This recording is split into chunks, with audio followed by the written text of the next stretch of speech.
Welcome friends to my channel Family Tutorials. Today we are going to learn a very common disease conditions in elderly, that is Parkinson's disease. Before we really understand the disease called as Parkinson, first let's look at the disease category. Basically it is a neurological disease, neurodegenerative disease, and also called as motor function or movement disorder. Basically, the brain is getting affected. The specific area of the brain that is called as basal ganglia. The neurons inside are getting damaged and ultimately the patient is come up with neurological problem. That is why it is called as neurological disease. There is a loss of neurons. The specific type of the neurons are dopamine neurons. There is a degeneration. That is why it is also called as what? Neurodegenerative disease. And ultimately, the major problem occurs, that is a muscle related problem. Mainly the patient is having a decreased movement, and that is why it is also called as motor function disorder or movement disorder. Okay, now actually we have to come to the definition after the category, but today I want to discuss the definition at the end. After understanding the etiology, pathogenesis, we will understand the definition. Not understand, we will rather make the definition very clearly. Okay, so after the category, we will jump to the triggers, which are the specific predisposing factors or triggers or risk factors that can lead to this particular disease. There are few. One is trauma. If there is some direct injury towards the brain, specific part is basal ganglia, this disease may occur. Emotional upset. If there is emotional instability, emotional problem, that can lead to this problem. Overwork. Then another is exposure to the cold. We can say chronic exposure towards the cold. And rigid personality. Those persons who are quite rigid, not flexible, those kind of the personality, those are highly vulnerable for this particular disease. That is the Parkinson's disease. Now coming to the etiology. Etiology is being categorized into two, genetic and environmental. But one thing we need to understand that Parkinson's disease is also considered as idiopathic disease, because most of the time the exact cause behind this particular disease is not exactly known. For that we are using the word idiopathic. Still we are having some genetic and environmental factors responsible. Let's look into this. Genetic factors. Before understanding genetic factors, we have to understand one fact. See, the brain is getting damaged. The specific part is basal ganglia, and specific neurons are dopamine neurons. Those neurons are getting damaged, and whenever any neuronal damage takes place in the neuronal circuit, there is a need for the repair. And that repair is being done by the deposition of the proteins. Now, we have to understand the basic fact that proteins are being synthesized on the basis of specific gene coding, right? So these are the specific genes which are responsible for the synthesis of those particular proteins. I hope you can able to understand this. So which are the major genes responsible? We have to remember the very important one, that is alpha synuclein. This is the most important gene responsible, known as alpha synuclein. Another one, that is Parkin, and another one, that is ubiquitin. These are the some specific genes responsible for the synthesis of proteins, which will responsible for the aggregation in the neuronal circuit. On the other hand, we are having some environmental factors. Those are categorized into extrinsic and intrinsic factors. Extrinsic factor, we are having one particular chemical, NPTP, stands for 1-methyl-4-phenyl 1,2,3,6 tetrahydropyridine. No need to understand or remember the full form. We need to understand the concept rather. So pesticide is having this particular chemical, NPTP. When it enters into the brain with the help of one enzyme, MAO, monoamine oxidase B, type B, it gets converted into the potent neurotoxic, that is MPP+, that is 1-methyl-4-phenyl pyridinium ion. That is very neurotoxic, and that can lead to the basal ganglia damage. Another one, that is intrinsic. As we know, in our body there is a continuous form of the inflammatory reactions. As a part of that, we are having the release of hydrogen peroxide. If the release of hydrogen peroxide is very high, that can damage the basal ganglia and further lead to the condition known as Parkinson's disease. So in nutshell, etiology contains genetic factors, very important one, that is alpha-synuclein, and another is some environmental factors. The most important one, that is MPTP, very important for the pathophysiology exam point of view. Now we are going to discuss the most important part, that is the pathogenesis. How the Parkinson occurs. Let me share something. Parkinson comes from the word from Dr. James Parkinson, who has first identified and described the clinical presentation of the disease. That is why it is known as the Parkinson's disease, after an Dr. James Parkinson name. Before it is known as shaking palsy.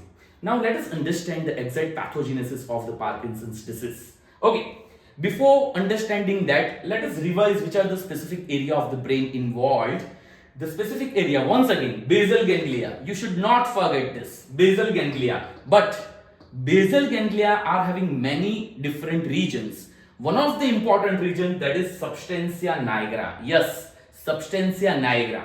And its specific part, that is a pars compacta. So if I ask student precisely what is the specific part getting affected in Parkinson's, your main answer should be substantia nigra, pars compacta. Yes, substantia nigra, pars compacta. Okay, so whatever the neurological loss occurs, especially dopaminergic loss occurs in this particular site. Okay, come to this site.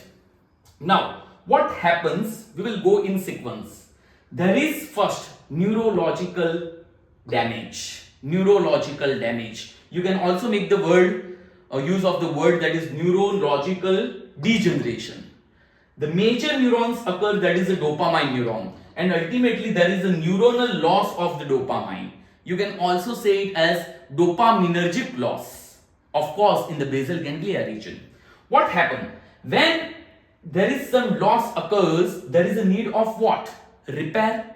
So there would be the deposition of the proteins. We have discussed which are the important proteins. One of the most important, that is alpha-synuclein. Yes, alpha-synuclein. So alpha-synuclein protein starts to get deposit in neuronal circuit, and eventually in initial phase it is good, repair occurs, but eventually what happens, there is more and more proteins are getting accumulated inside the neuronal circuit, and ultimately they will make what? Aggregation.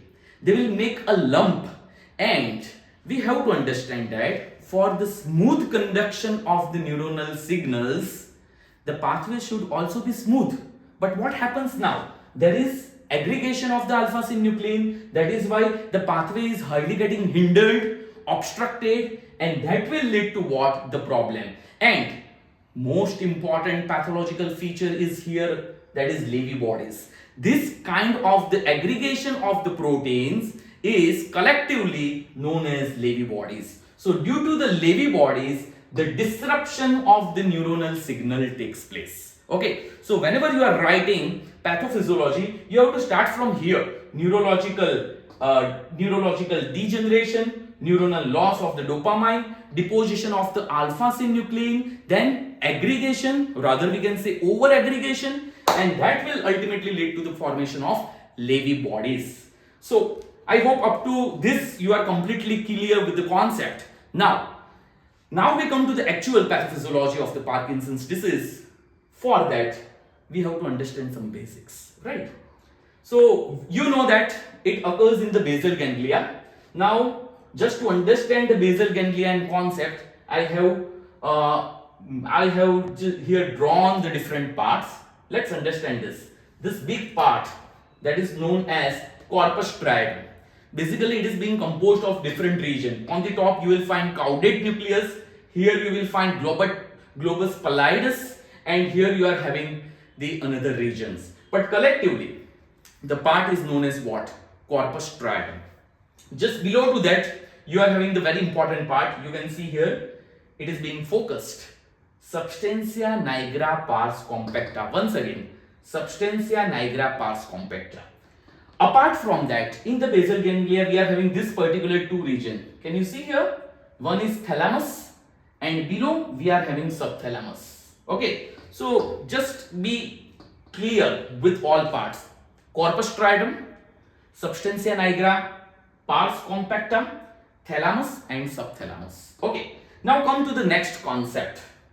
Okay, and not to forget that we are having this frontal cortex also. Here I have mentioned primary motor area and secondary motor area. These are the parts which are responsible for thought related signaling. Okay, so signals are basically come from here and ultimately goes here. Okay, and ultimately from this particular center only it will reach to the muscles where the action is desired. Say for example, I just want to raise my hand. So the thought also starts from this particular region, then it involves the entire basal ganglia region. Then after the neuronal signal interpretation, all signal goes to the frontal cortex and ultimately it will be passed to the area of action in my hand raise. Okay, good. Now another concept. You can see this all parts are having some neurons. Just focus on the color of the neurons. Especially the corpus striatum, they are very catchy. See the color. The color is red. And do understand, do remember, this red colored neurons, this is just for analogy. Yes, this is just for understanding. There is no red colored neuron in our body. So this red colored neurons are, see, GABAergic, inhibitory neurons. These red colored neurons are inhibitory in nature. So what they are supposed to do, they are just supposed to release inhibitory neurotransmitter, and by that action they will inhibit the next neuron.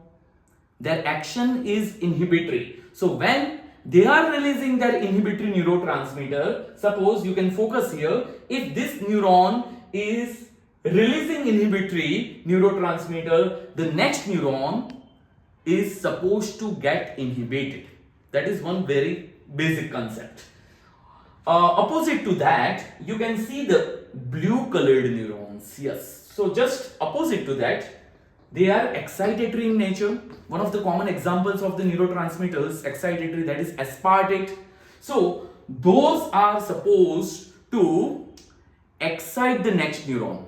Okay, so when this particular neuron, blue colored neuron, excitatory neuron is getting activated, it is supposed to activate, it is supposed to stimulate the next neuron which just sits beside that.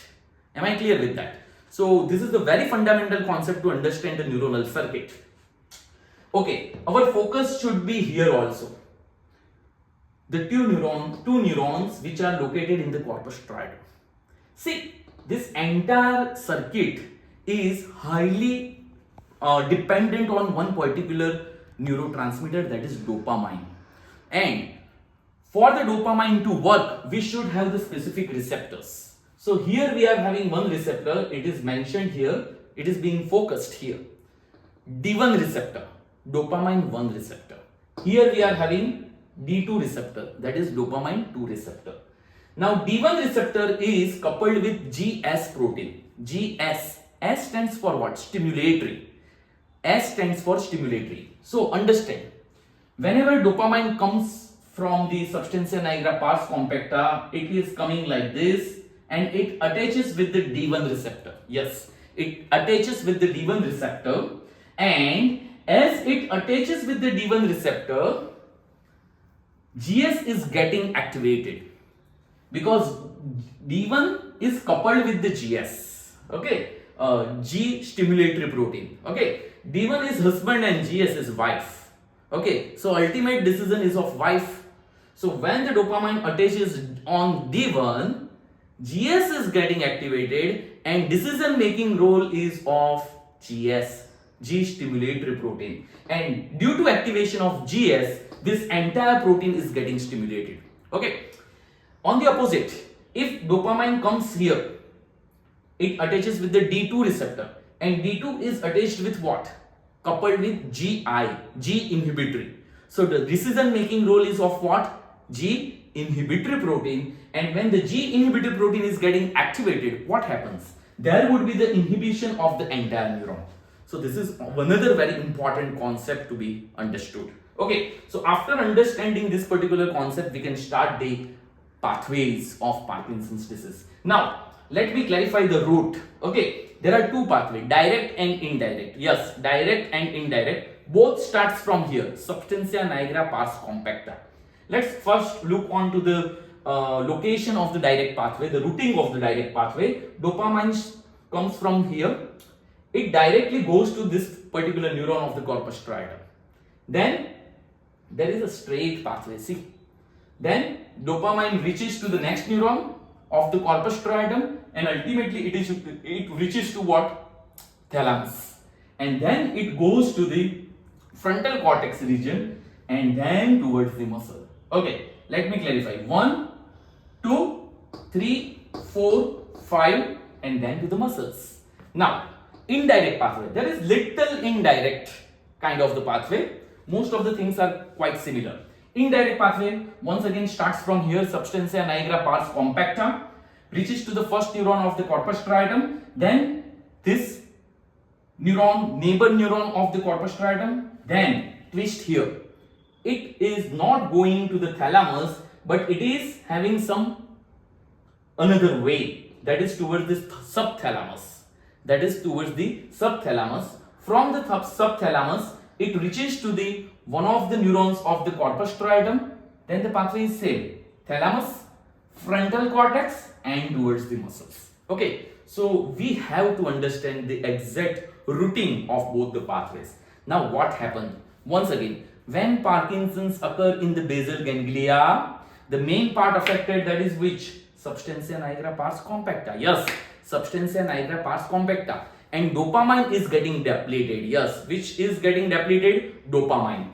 Actually, this entire pathway is getting affected. See, this is corpus striatum, this is substantia nigra. The pathway in between, that is known as nigrostriatal pathway. Yes, nigrostriatal pathway, in which the dopaminergic loss occurs significantly. Now what happens? Dopamine is not coming because Parkinson's occur. So dopamine is not coming. So dopamine cannot reach here. Dopamine is not reaching here on the D1 receptors. The G stimulatory protein is not getting activated. Yes, G stimulatory protein is not getting activated. Just hold. What happens? G stimulatory protein, just opposite condition. If it gets activated, it is supposed to activate the neuron, or if this neuron is getting activated, it is supposed to release the GABA. But what happens? Once again, dopamine is not coming, not attaches with the D1. So GS is not getting activated, and that is why this particular neuron is remain inhibited. So it is not releasing GABA. It is not releasing GABA. So this particular neuron is not being inhibited by the GABA. This neuron is not releasing the GABA, the first neuron. That is why the second neuron is not being inhibited by the GABA. It remains activated. And that is why it can do its function. And its function is what? See the color, inhibitory, GABAergic. So it can release the GABA, and the ultimate neuron in the thalamus, yes, ultimate neuron in the thalamus is inhibited. And that is why the excitatory neuronal signal cannot pass towards the frontal cortex and ultimately towards the muscles. So this is how in the case of the direct pathway, the dopaminergic transmission is getting hindered. Okay, if you understand the concept very well, you can make the description of the indirect pathway by your own. But just for the understanding, I'll go through this particular indirect pathway description very quickly. So for indirect pathway, as you have already understood the route, dopamine is not coming, it is not attaching to D2 receptor. Yes, be attentive. It is not attaching with the D2 receptor, that is dopamine 2 receptor. It is being associated with what? G inhibitory protein. So here, as dopamine is not attaching, D2 is not getting activated and G inhibitory protein is not getting activated. So it does not involved in its original task. Its original task is what? Inhibition. So this particular neuron is not getting inhibited. So it remains activated and it is involved in its original task. What its color? Red color. It is supposed to release what? GABA. So it releases GABA, and this particular neuron, the next neuron, is getting inhibited. As this next neuron is getting inhibited, it is not releasing GABA, and this down neuron in the subthalamus remain activated. It is excitatory in nature. See the color, blue color, excitatory in nature, and it releases what? The excitatory action. And this particular neuron in the corpus striatum, see the upward movement. This particular neuron remains activated, or it is being activated by this particular neuron. Now this neuron is activated by this neuron, and that is why this corpus striatum neuron can do its function, and it will release GABA. It will release GABA, and ultimate neuron in the thalamus is inhibited, which is excitatory in nature. And that is why the dopaminergic signal once again cannot pass towards the frontal cortex and ultimately to the muscles. Okay, so if you understand the basic concept, what is the color of the neuron? What is the site of the neuron? What is the D1 and GS and D2 and GI coupling? If you just understand this basic concept, you can easily learn, understand and write this particular theory of the pathogenesis of Parkinson's disease. Last but not the least, clinical presentation. When this all occurs, what happens? See, Parkinson's disease is not just regarding the dopaminergic loss. In the region of the basal ganglia, there are two competitive neurotransmitters, dopamine and acetylcholine. So if the dopamine is getting depleted, there is relative hike of the acetylcholine.